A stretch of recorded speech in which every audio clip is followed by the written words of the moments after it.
Shri Chakramata YouTube channel ವೀಕ್ಷಕರಿಗೆ ನನ್ನ ಪೂರ್ವಕ ನಮಸ್ಕಾರಗಳು.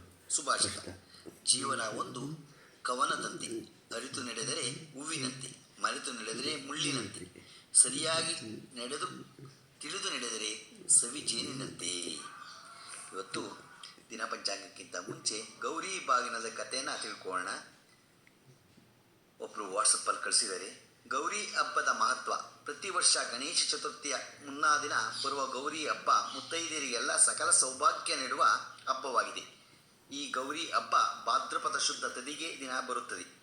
ಗಣೇಶ ಹಬ್ಬದ ರೀತಿಯಲ್ಲಿ ವಿಜೃಂಭಣೆಯಿಂದ ಆಚರಿಸದಿದ್ದರೂ ಸರಳವಾಗಿ ಭಕ್ತಿಯಿಂದ ಆಚರಣೆ ಮಾಡ್ತೀವಿ. ಈ ಗೌರಿ ಹಬ್ಬವನ್ನು ಕರ್ನಾಟಕದ ದಕ್ಷಿಣ ಭಾಗದಲ್ಲಿ ವಿಜೃಂಭಣೆಯಿಂದ ಆಚರಿಸುತ್ತೀವಿ. ಸ್ವರ್ಣ ಗೌರಿ ಪೂಜೆ ಹೇಗೆ ಆಚರಣೆಯಲ್ಲಿ ಬಂತು ಎನ್ನುವ ಕುರಿತು ಸುಂದರವಾದ ಪೌರಾಣಿಕ ಕಥೆ ಇಲ್ಲಿದೆ. ಚಂದ್ರಪ್ರಭ ಎನ್ನುವ ಅರಸನು ಭೇಟಿಯಾಡಲು ಅರಣ್ಯಕ್ಕೆ ಹೋದಾಗ ಅಲ್ಲಿ ಒಂದು ಸುಂದರವಾದ ನೈಸರ್ಗಿಕ ಸಂಪತ್ತುಳ್ಳ ಸರೋವರದ ಬಳಿ ಅನೇಕ ಅಪ್ಸರಿಯರು ಸ್ವರ್ಣಗೌರಿ ಪೂಜೆಯನ್ನು ಮಾಡುವುದರಲ್ಲಿ ನಿರತರಾಗಿರುವುದನ್ನು ಕಾಣುತ್ತಾನೆ. ಪೂಜೆಯ ನಂತರ ಪೂಜೆಯ ಮಹತ್ವದ ಬಗ್ಗೆ ತಮಗೆ ತಿಳಿಸಬೇಕು ಎಂದು ಕೇಳುತ್ತಾನೆ. ಆ ಅಪ್ಸರಿಯರು ವ್ರತದ ಬಗ್ಗೆ ತಿಳಿಸುವರು. ಈ ವ್ರತವನ್ನು ಆಚರಿಸುವುದರಿಂದ ಸಂತಾನ ಪ್ರಾಪ್ತಿಯಾಗುತ್ತದೆ ಎಂದು ಹೇಳಿ ಇದನ್ನು ಭಾದ್ರಪದ ಶುದ್ಧ ತದಿಗೆ ದಿನ ಆಚರಿಸಬೇಕೆಂದು ತಿಳಿಸಿ 16 ಗಂಟು ಹಾಕಿದ ದಾರವನ್ನು ಕೊಡುತ್ತಾರೆ. ರಾಜನು ಅರಮನೆಗೆ ಬಂದು ನಂತರ ತನ್ನ 2 ಪತ್ನಿಯರಿಗೆ ಆ ದಾರವನ್ನು ಕೊಡಲು ಮೊದಲನೇ ಪತ್ನಿ ಆ ದಾರವನ್ನು ತಿರಸ್ಕರಿಸಿ ಒಣಗಿದ ಗಿಡದ ಮೇಲೆ ಎಸೆದಳು. ಆ ಗಿಡವು ದಾರದ ಮಹಿಮೆಯಿಂದ ತಕ್ಷಣ ಚಿಗುರಿ ಬೆಳೆಯತೊಡಗಿತು. ಅದನ್ನು ಕಂಡ ಕಿರಿಯ ಪತ್ನಿಯು ಆ ದಾರವನ್ನು ಧರಿಸಿ ರಾಜನು ಹೇಳಿದ ಕ್ರಮದಲ್ಲಿ ಸ್ವರ್ಣಗೌರಿ ವ್ರತವನ್ನು ಆಚರಿಸಿದನು. ನಂತರ ಅವರಿಗೆ ಪುತ್ರ ಸಂತಾನ ಪ್ರಾಪ್ತಿಯಾಗಿ ಸತಿಪತಿಯರು ಶಿವಲೋಕವನ್ನು ಹೊಂದಿ ಮುಕ್ತಿಯನ್ನು ಪಡೆದರೆಂಬ ಪ್ರತೀತಿ ಪುರಾಣ ಕಥೆಗಳಲ್ಲಿ ಉಲ್ಲೇಖವಾಗಿದೆ.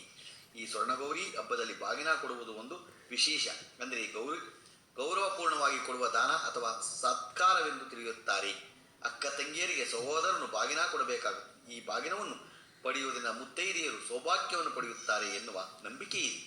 ಗೌರಿಯನ್ನು ಕೂರಿಸಿ ಪೂಜೆ ಮಾಡುವ ಪದ್ಧತಿ ಎಲ್ಲರ ಮನೆಯಲ್ಲಿ ಇರುವುದಿಲ್ಲ.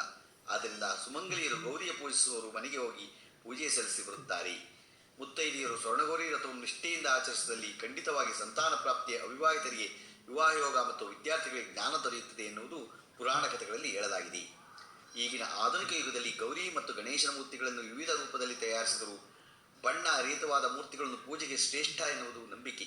ಸ್ವರ್ಣಗೌರಿ ಹಬ್ಬದ ದಿನ ಈ ಕೆಳಗಿನ ಶ್ಲೋಕವನ್ನು 108 ಬಾರಿ ಶ್ರದ್ಧಾಭಕ್ತಿಯಿಂದ ಆಚರಿಸಿದಲ್ಲಿ ಪರಿಪೂರ್ಣ ಫಲ ಸಿಗುತ್ತದೆ. ಬಾಗಿನ ತಯಾರಿಸಲು ಬೇಕಾದ ಏನೇನು ಬೇಕು: ಬಾಗಿಲಿಗೆ ಬಿದಿರಿನ ಮರ 1 ಜೊತೆ, ಬಾಳೆ ಎಲೆ 1, ವಿಳ್ಯದೆಲೆ 2, ಅಡಿಕೆ, ಅರಿಶಿಣದ ಕುಂಕುಮ ಪೊಟ್ಟಣ, ಗಾಜಿನ ಬಳೆ, ಕರಿಮಣಿ ಬಿಚ್ಚಾಲೆಯ ಪೂರ್ಣ ಸೆಟ್ಟು, ಅರಿಶಿಣದ ಕೊಂಬು, ಚಿಕ್ಕ ಅಚ್ಚು ಬೆಲ್ಲ 1, ರವಿಕೆ 1, ತೆಂಗಿನಕಾಯಿ 1, 1 ಬಗೆಯ ಹಣ್ಣು, 1 ಬಗೆಯ ತರಕಾರಿ, ಹುಣಸೆ ಹಣ್ಣು ಸ್ವಲ್ಪ, ಗೆಜ್ಜೆ ವಸ್ತ್ರ, ಧಾನ್ಯಗಳು ಸಮ ಪ್ರಮಾಣದಲ್ಲಿ ಅಕ್ಕಿ, ತೊಗರಿಬೇಳೆ, ಉದ್ದಿನಬೇಳೆ, ಕಡಲೆಬೇಳೆ, ಹೆಸರುಬೇಳೆ, ಗೋಧಿ, ಕಲ್ಲು. ಮರದ ಬಾಗಿನ ತಯಾರಿಸುವ ವಿಧಾನ: ಬಿದಿರಿನಿಂದ ಮಾಡಿದ ಮರವನ್ನು ರಾತ್ರಿಡೀ ನೀರಿನಲ್ಲಿ ನೆನೆಸಿಡಿ. ನಂತರ ಅದನ್ನು ನೆರಳಿನಲ್ಲಿ ಒಣಗಿಸಿ. ಒಣಗಿದ ನಂತರ ಅರಿಶಿಣವನ್ನು ಕುಂಕುಮ ಹಚ್ಚಿಡಿ. ಗೌರಿ ಹಬ್ಬದ ಹಿಂದಿನ ರಾತ್ರಿ ಮರದ ಮೇಲೆ 1 ಬಾಳೆ ಎಲೆ ಇರಿಸಿ ಅದರ ಮೇಲೆ ತಿಳಿಸಿದ ಸಾಮಾನುಗಳನ್ನು ಜೋಡಿಸಿ ನಿಮ್ಮ ಶಕ್ತಾನುಸಾರ ದಕ್ಷಿಣೆಯನ್ನು ನೀಡಿ. ನಂತರ ಅದರ ಮೇಲೆ ಮತ್ತೊಂದು ಮರದಿಂದ ಮುಚ್ಚಿ ಬಾಗಿನವನ್ನು ನಾವು ಹೀಗೆ ತಯಾರಿಸ್ಕೋಬೇಕು. ಗೊತ್ತಾಯ್ತಾ? ಇವತ್ತು ಗೌರಿ ಹಬ್ಬದ ಮರದ ಬಾಗಿನ ಕೊಡೋದ್ರ ಬಗ್ಗೆ ನಾವು ತಿಳ್ಕೊಂಡು ಈಗ ದಿನ ಪಂಚಾಂಗವನ್ನು ತಿಳ್ಕೊಳ್ಳೋಣ. 14/9/2024 ಶನಿವಾರ, ಶ್ರೀ ಕ್ರೋಧಿನಾಮ ಸಂವತ್ಸರ, ದಕ್ಷಿಣಾಯನ, ವರ್ಷ ಋತು ಭಾದ್ರಪದ ಮಾಸ, ಶುಕ್ಲಪಕ್ಷ, ತಿಥಿ ಏಕಾದಶಿ, ಹಗಲು 4:12, ನಕ್ಷತ್ರ ಉತ್ತರಾಷಾಢ, ಸಾಯಂಕಾಲ 5:28, ಮಳೆ ಉತ್ತರ ಭಾದ್ರ 1ನೇ ಪಾದ, ರಾಹುಕಾಲ 9:15ರಿಂದ 10:47 ತನಕ ಇದೆ, ಗುಳಿಕ ಕಾಲ 6:12ರಿಂದ 7:43 ತನಕ ಇದೆ, ಯಮಗಂಟ ಕಾಲ 1:50ರಿಂದ 3:22 ತನಕ ಇದೆ. ಇವತ್ತು ಯಾರು ಹುಟ್ಟುಹಬ್ಬ ಆಚರಿಸ್ಕೊತಿದ್ರು, ಮದುವೆಯಾದ ದಂಪತಿಗಳು ವಾರ್ಷಿಕೋತ್ಸವ ಆಚರಿಸ್ಕೊತಿರೋರಿಗೆ ನಮ್ಮ ಹೆಬ್ಬಳದು ಶ್ರೀ ಚಕ್ರಮಾತಾ ಯೂಟ್ಯೂಬ್ ಚಾನಲ್ ಕಡೆಯಿಂದ ಶುಭ ಕಾಮನೆಗಳನ್ನು ತಿಳಿಸ್ತೀವಿ. ದೇವರು ಅವರಿಗೆ ಆಯಸ್ಸು, ಆರೋಗ್ಯ, ಐಶ್ವರ್ಯ ಎಲ್ಲ ಕೊಟ್ಟು ಕಾಪಾಡಲಿ ಅಂತ ನಾನು ಕೇಳ್ಕೊತೀನಿ. ನಮ್ಮ ಹೆಬ್ಬಳದು ಶ್ರೀ ಚಕ್ರಮಾತಾ ಯೂಟ್ಯೂಬ್ ಚಾನಲ್ ಯಾರು ಸಬ್ಸ್ಕ್ರೈಬ್ ಆಗಲು ದಯಮಾಡಿ ಸಬ್ಸ್ಕ್ರೈಬ್ ಆಗಿ. ಇದು ನಿಮ್ಮದೇ ಚಾನಲ್ ಆಗಿದ್ದರಿಂದ ನಮ್ಮ ಲಿಂಕನ್ನು ಬೇರೆ ಗ್ರೂಪ್ಗಳಿಗೆ ಫಾರ್ವರ್ಡ್ ಮಾಡಿ. ನಮಸ್ಕಾರಗಳು.